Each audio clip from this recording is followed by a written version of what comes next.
السلام علیکم ورحمۃ اللہ تعالی وبرکاتہ۔ نحمده ونصلي ونسلم على رسوله الكريم اما بعد فاعوذ باللہ من الشیطان الرجیم بسم اللہ الرحمن الرحیم ان اللہ وملائکته یصلون علی النبی یا ایہا الذین آمنوا صلوا علیہ وسلموا تسلیما اللہم صلی علی سیدنا ومولانا محمد معدن الجود والکرم وآلہ الکرام وابنہ الکریم وبارک وسلم صلاۃ و سلاما علیک یا رسول اللہ صلی اللہ تعالی علیہ وسلم۔ عزیزان ملت اسلامیہ، ابھی قرآن مجید کے تعلق سے کچھ ضروری باتیں مقدمے کے طور پہ بیان کی جا رہی ہیں۔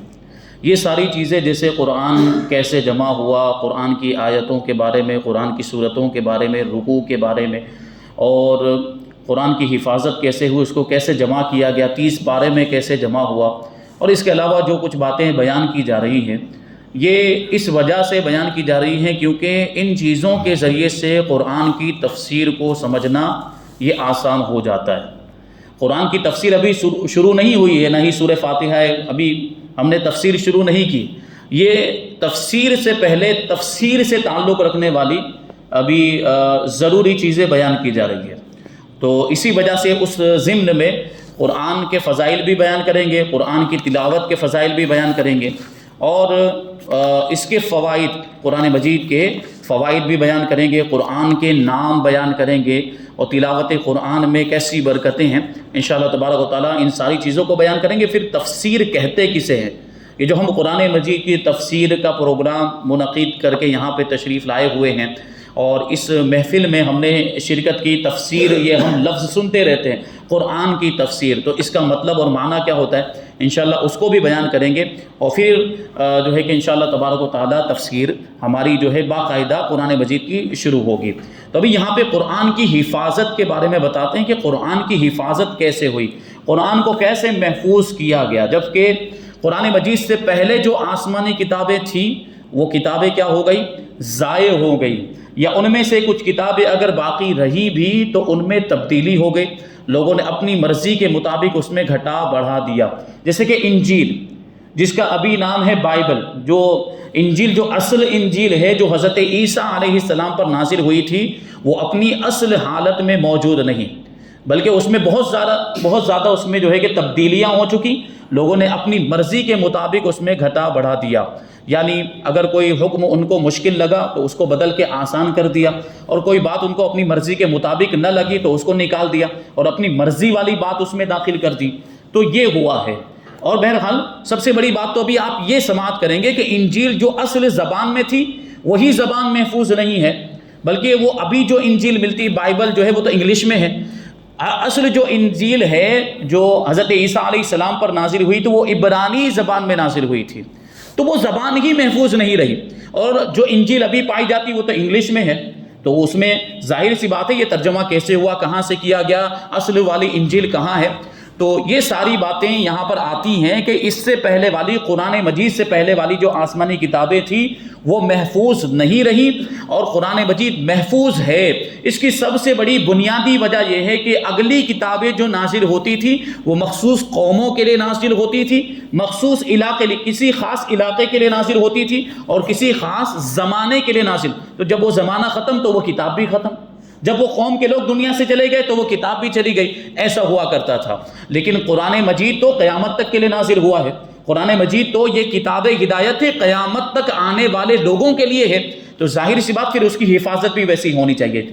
تو اسی کی اہمیت کو دیکھیں آپ، قرآن مجید کی حفاظت کی ذمہ داری اللہ تبارک و تعالیٰ نے خود اپنے ذمہ کرم پر لے لی۔ اللہ تبارک و تعالیٰ نے اس کتاب کو ظاہر سی بات قیامت تک کے لیے رہنمائی بنایا، تو پھر قیامت تک کے لیے اس کو محفوظ بھی تو ہونا چاہیے، قیامت تک کے آنے والے لوگوں کے لیے یہ کتاب ہدایت ہے اور رہنمائی ہے، تو پھر اس کی حفاظت بھی ویسی ہونی چاہیے تھی۔ تو اگر انسان اس کی حفاظت کی ذمہ داری لیتے، یا انسانوں پر اس کی حفاظت کی ذمہ داری ڈال دی جاتی، یا مسلمانوں پر، ایمان والوں پر، تو بہرحال کہیں نہ کہیں یہ شک رہتا، کہیں نہ کہیں یہ شبہ رہتا، اور اس بات کی گنجائش رہتی کہ کچھ نہ کچھ تبدیلی ہو گئی ہوگی، کیونکہ ہمارے آپ کے معاملات یہ کہ بھلے مسلمان کیسا بھی ہو اور کتنا بڑا کامل ہو، مومن ہو، لیکن کبھی نہ کبھی ایسے کچھ معاملات پیش آ جاتے ہیں یا کوئی ایسی مجبوریاں آ جاتی ہیں. بسا اوقات ایسا ہوتا ہے کہ رشوت لے کر یا مال کی لالچ میں کچھ نہ کچھ اس طرح کے کام کر دیے جاتے ہیں جو نہیں ہونے چاہیے. تو یہ ہو سکتا تھا کہ کچھ نہ کچھ تبدیلی ہو جائے، جبکہ آج بھی ہم دیکھتے ہیں قرآن مجید کو تبدیل کرنے کی کوشش کی جاتی کہ نہیں کی جاتی. وسیم رضوی نے کیا کہا تھا کہ قرآن مجید میں سے یہ آیتیں نکال دی جائیں. پھر کیا ہوا؟ ابھی بھی کچھ لوگ اس طرح کی کوشش اور تیاری میں ہیں کہ قرآن مجید سے اس طرح کی آیتیں نکال دیں. حالانکہ ایسا ہو سکتا نہیں، کیونکہ قرآن کی حفاظت کی ذمہ داری خود اللہ تبارک و تعالیٰ نے لی ہے. جو قرآن کو ناقص اور ادھورا مانے یا قرآن کو ایسا سمجھے کہ اس میں کچھ غیر ضروری باتیں آ گئی ہیں، وہ اسلام سے باہر ہو جاتا ہے، وہ کافر ہو جایا کرتا ہے. تو قرآن پاک سے پہلی کتابیں مثلا توریت، انجیل اور زبور وغیرہ یہ ایک خاص وقت کے لیے اور خاص قوموں کے لیے دنیا میں بھیجی گئی تھی. اس لیے حق تعالیٰ نے ان کی حفاظت کا ذمہ نہ لیا، جس کا نتیجہ یہ ہوا کہ ان پیغمبران اعظام کے دنیا سے پردہ فرمانے کے بعد وہ کتابیں بھی قریب ختم ہو گئیں. لیکن یہ قرآن کریم سارے جہان کے لیے آیا، پوری دنیا کے لیے آیا ہے، قیامت تک کے لوگوں کے لیے آیا ہے اور ہمیشہ کے لیے آیا. اس لیے اللہ تبارک و تعالیٰ نے خود اس کی حفاظت کا وعدہ فرمایا ہے.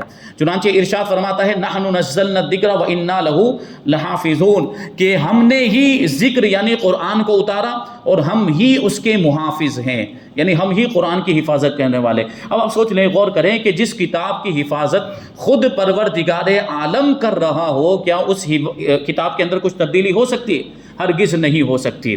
ظاہر سی بات انسان کے کچھ معاملات ہو سکتے ہیں، لیکن خدا کے تعلق سے کبھی بھی یہ نہیں کہا جا سکتا کہ اس نے اپنے ذمہ کرم پر جس چیز کو لیا ہو اس میں کوئی کوتاہی ہو گئی ہو یا اس میں کوئی کمی آ گئی ہو. ہرگز نہیں ہو سکتا. قرآن مجید جیسا 1450 سال پہلے تھا آج بھی اسی شکل میں ہمارے سامنے موجود ہے. اور سبحان اللہ، ایسی قرآن مجید کی حفاظت ہوئی کہ کوئی شخص اس میں زیر و زبر کا فرق نہ کر سکا. ایک زیر کا بھی فرق نہیں ہوا، ایک زبر کا بھی فرق نہیں ہوا ہے. قرآن مجید جیسا تھا بالکل ویسا ہی موجود ہے. اور اس کی حفاظت کا ذریعہ یہ ہوا، یہ سبب اور طریقہ کیا تھا کہ قرآن کریم فقط کاغذ پر ہی نہیں رہا. قرآن مجید کو ہم دیکھتے ہیں کتابی شکل میں موجود ہے، لیکن صرف کتابی شکل میں موجود نہیں ہے بلکہ مسلمانوں کے سینوں میں محفوظ کر دیا گیا. آج کتنے حفاظ کرام پائے جاتے ہیں قرآن مجید جنہوں نے یاد کیا ہوا ہے. صحابہ کرام میں تو صحابہ کرام کا آپ نے جو ہے کہ وہ اس زمانے کے واقعات آپ نے سنے کہ صحابہ کرام کس طریقے سے قرآن کی آیتوں کو یاد کرتے تھے اور کس طریقے سے قرآن کی آیتوں کو انہوں نے محفوظ کیا ہوا تھا. یہ تو حضرت ابوبکر صدیق رضی اللہ تعالیٰ عنہ کے زمانے میں یہ محسوس کیا گیا کہ قرآن کو کتابی شکل میں جمع کرنا چاہیے. پھر حضرت عثمان غنی رضی اللہ تعالیٰ عنہ کے زمانے میں یہ کام پائے تکمیل تک پہنچا. لیکن اس سے پہلے تو صحابہ کرام اپنی یادداشت ہی پر بھروسہ کرتے تھے. سب کو جو آیتیں یاد تھی، کسی کو کچھ صورتیں یاد تھی، کسی کو کچھ آیتیں یاد تھی، تو اس وقت حفاظ صحابہ کرام موجود تھے. بعد میں یہ سلسلہ مزید جو ہے کہ دراز ہوا اور مسلمانوں میں اس چیز کا اتنا زیادہ رواج ہو گیا کہ گھر گھر میں حفاظ قرآن نظر آنے لگے. ابھی یہ کم ہو گیا سلسلہ، لیکن ابھی بھی الحمدللہ کہ ہر علاقے میں ایک نہ ایک حافظ تو ضرور مل جائے گا. یہ اللہ کا فضل و کرم اور یہ رسول پاک صلی اللہ علیہ وسلم کا معجزہ. اس بات کو بھی آپ ذہن میں رکھیں، رسول پاک صلی اللہ علیہ وسلم کا معجزہ ہے کہ اس قوم کا بچہ پورا قرآن مجید یاد کر لیا کرتا ہے. دوسری کوئی کتاب ہو، دنیاوی کوئی کتاب ہو، تو اس کو یاد کرنے میں بڑی دشواری ہوتی ہے.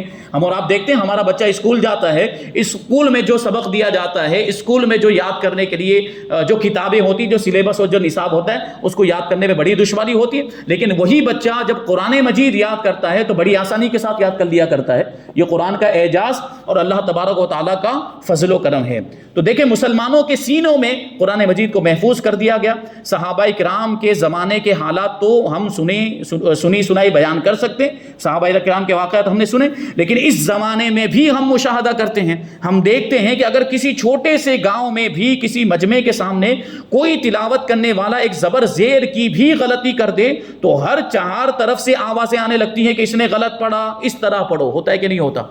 جب حفاظ کرام موجود ہوں اور پڑھنے والا جب کوئی غلط پڑھے تو فوراً تنبیہ کی جاتی ہے کہ تم نے غلط پڑھا، یہ زبر کی جگہ پہ زیر پڑھ دیا یا زیر کی جگہ پہ زبر پڑھ دیا. کیوں؟ کیونکہ حفاظ کرام موجود ہیں. اس طرح قرآن مجید کی حفاظت کی گئی اور ہر زمانے میں ہر جگہ پہ ایک دو نہیں بلکہ صدہا ہزاروں حافظ پیدا ہوئے اور ہوتے رہے. اس کی مثال یوں سمجھو کہ جب بچہ اسکول یا مدرسے میں قدم رکھتا ہے تو چونکہ اسے ابھی کتاب سنبھالنے کی لیاقت نہیں ہوتی، لہٰذا اس کے چھوٹے چھوٹے قاعدے اور کتابیں اس کو خرید کر دی جاتی ہیں. شروع میں ایسا ہی ہوتا ہے نا، چھوٹی چھوٹی کتابیں، قاعدہ دیا جاتا ہے. اور اسکول میں بھی اگر چلا جائے تو اسکول میں ابتدا میں جب پہلی میں ہوگا یا سینئر جونیئر میں ہوگا تو چھوٹی چھوٹی کتابیں ہوتی ہیں، کیونکہ وہ چھوٹا بچہ ہے، وہ کتاب کی اہمیت سمجھتا نہیں کہ کتاب کیا چیز ہے، مجھے اس کو کیسے رکھنا ہے، کیسے سنبھالنا، وہ نہیں جانتا ہے.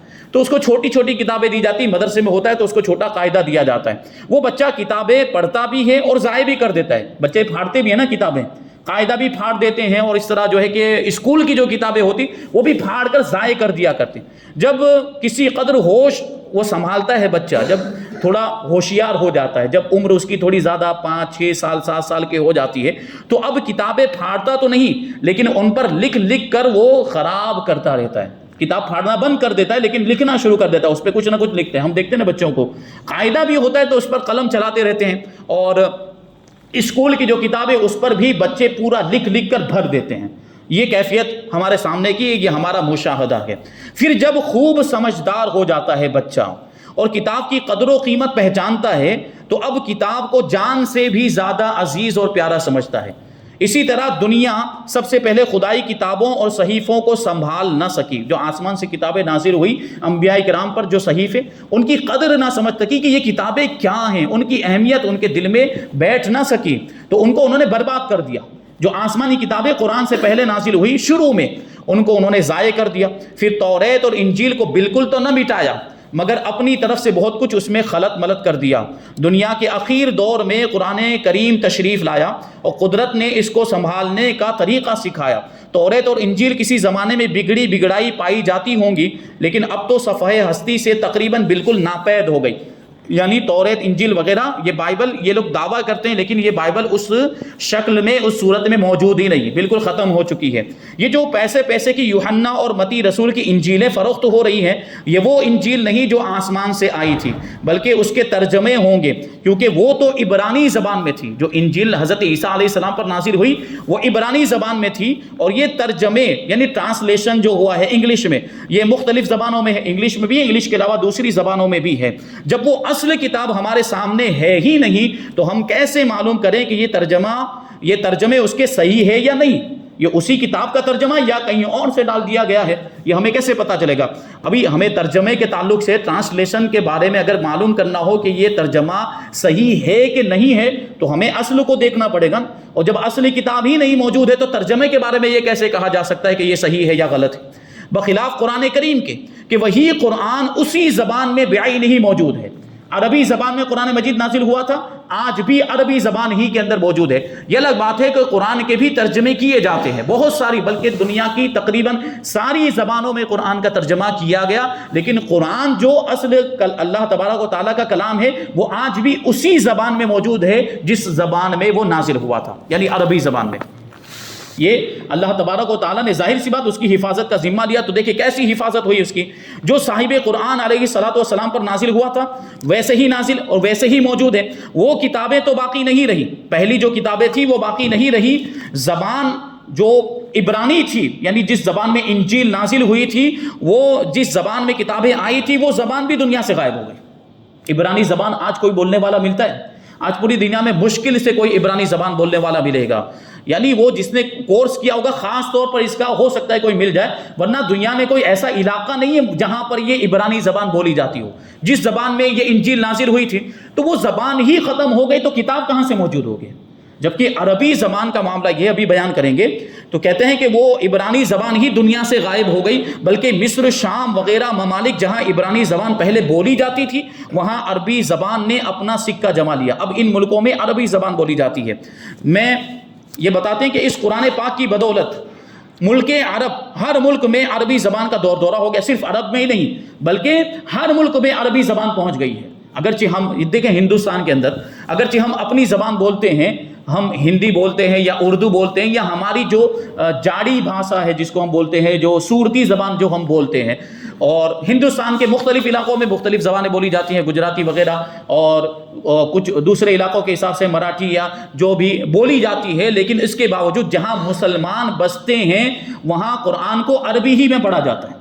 ایسا نہیں ہے کہ اگر ہم گجرات میں رہتے تو ہم گجرات میں قرآن پڑھیں گے، گجراتی میں قرآن پڑھیں گے، اگر ہم مہاراشٹر میں رہتے تو مراٹھی میں قرآن پڑھیں گے، اگر ہم جو ہے کہ ساؤتھ میں رہتے تو وہاں کی زبان میں قرآن پڑھیں گے. نہیں، ایسا نہیں ہے. جہاں بھی مسلمان بستا ہے، دنیا کے کسی بھی علاقے میں بستا ہے، وہ کون سی زبان میں قرآن پڑھتا ہے؟ عربی ہی زبان میں قرآن پڑھتا ہے. یہ قرآن کی اس طرح سے حفاظت ہوئی اور قرآن کو ایسے محفوظ کیا گیا. تو دیکھیں قرآن کی بدولت ہر ملک میں عربی زبان کا دور دورہ ہو گیا، یعنی عربی زبان بھی قرآن کے ساتھ ساتھ ہر جگہ پہنچ گئی، ہر علاقے میں پہنچ گئی. چنانچہ الحمدللہ ہندوستان میں بھی لاکھوں کی تعداد میں عربی جاننے والے موجود ہیں، لیکن عبرانی جاننے والا ایک بھی نہیں ہے. یہاں ہندوستان میں عبرانی بولنے والا آج تک آپ نے کسی کو دیکھا نہیں ملے گا. حتیٰ کہ مشن اسکولوں میں انجیل تو پڑھائی جاتی، یعنی عیسائی اسکول جو ہیں ان میں انجیل تو پڑھائی جاتی، مگر افسوس کہ عبرانی اور سریانی زبانیں وہاں بھی غائب ہیں. بائبل آج ان کے اسکولوں میں پڑھائی جاتی ہے، لیکن جو اصل زبان میں بائبل یعنی انجیل نازل ہوئی تھی وہ زبان کوئی نہیں جانتا. یہ سب قرآن پاک اور صاحب لولاک کی برکت ہے.